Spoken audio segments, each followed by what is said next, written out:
एक कसाई था सदना। वह बहुत ईमानदार था। वो भगवान के नाम कीर्तन में मस्त रहता था। यहाँ तक कि मांस को काटते बेचते हुए भी वह भगवान का नाम गुनगुनाता रहता था। एक दिन वह अपनी ही धुन में कहीं जा रहा था कि उसके पैर से कोई पत्थर टकराया। वह रुक गया। उसने देखा एक काले रंग के गोल पत्थर से उसका पैर टकरा गया है।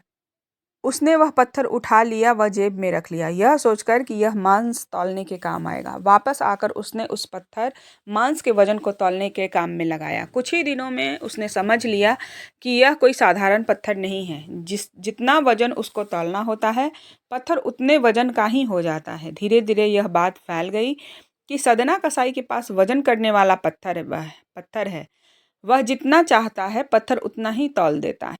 धीरे धीरे यह बात फैल गई कि सदना कसाई के पास वजन करने वाला पत्थर है। वह जितना चाहता है पत्थर उतना ही तौल देता है। किसी को 1 किलो मांस चाहिए होता है तो तराजू में उस पत्थर को एक तरफ डालने पर दूसरी ओर 1 किलो का मांस ही तुलता। अगर किसी को 2 किलो चाहिए हो तो वह पत्थर 2 किलो के भार जितना भारी हो जाता। यह चमत्कार के कारण उसके यहाँ लोगों की भीड़ जुटने लगी। भीड़ जुटने के साथ ही सदना की दुकान की बिक्री भी बढ़ गई। बात एक शुद्ध ब्राह्मण तक पहुंची। हालांकि वह ऐसी अशुद्ध जगह पर नहीं जाना चाहते थे जहां मांस कटता हो व बिकता हो, किंतु चमत्कारिक पत्थर को देखने की उत्सुकता उसे सुदना की दुकान पर खींच लाई। दूर से खड़ा वह सदना कसाई को मीट तौलते देखने लगा। उसने देखा कि कैसे वह पत्थर हर प्रकार के वजन को बराबर तौल रहा है। ध्यान से देखने पर उसके शरीर के रोंगटे खड़े हो गए। भीड़ से छटने के बाद ब्राह्मण सदना कसाई के पास गया। ब्राह्मण को अपनी दुकान में आया देखकर सदना कसाई प्रसन्न भी हुआ और आश्चर्यचकित भी। बड़ी नम्रता से सदना ने ब्राह्मण को बैठने के लिए स्थान दिया और पूछा कि वह उसकी क्या सेवा कर सकता है। ब्राह्मण बोला, तुम्हारी इस चमत्कारिक पत्थर को देखने के लिए ही मैं तुम्हारी दुकान पर आया हूँ, या यूं कहें कि ये चमत्कारी पत्थर ही मुझे खींचकर तुम्हारी दुकान पर ले आई है।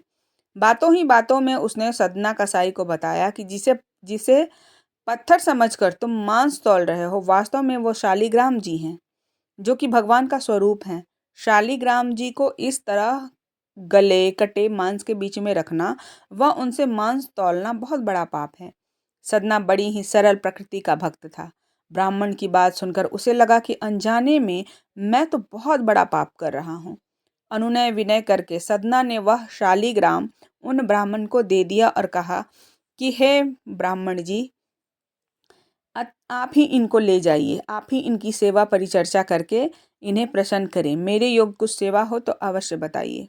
ब्राह्मण उस शालीग्राम शिला को बहुत सम्मान से घर ले आए।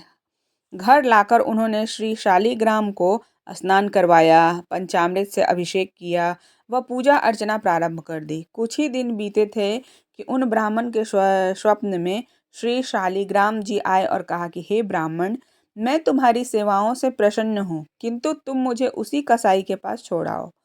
स्वप्न में ही ब्राह्मण ने कारण पूछा तो उत्तर मिला कि तुम मेरी अर्चना पूजा करते हो, मुझे अच्छा लगता है, परंतु जो भक्त मेरे नाम का गुणगान कीर्तन करते रहते हैं उनको मैं अपने आप को भी बेच देता हूँ। सदना तुम्हारी तरह मेरा अर्चना पूजा तो नहीं करता, परंतु वह हर समय मेरा नाम गुनगुनाता रहता है, जो कि मुझे बहुत अच्छा लगता है। इसीलिए तो मैं उसके पास गया था। ब्राह्मण अगले ही दिन सदना कसाई के पास गया व उनको प्रणाम करके सारी बात बताई व श्री शालीग्राम जी को उन्हें सौंप दिया। ब्राह्मण की बात सुनकर सदना कसाई की आंखों में आंसू आ गए। मन ही मन उसने मांस बेचने खरीदने के कार्य को तिलांजलि देने की सोची और निश्चय किया कि यदि मेरे ठाकुर को कीर्तन पसंद है तो मैं अधिक से अधिक समय उनका नाम कीर्तन में ही करूँगा।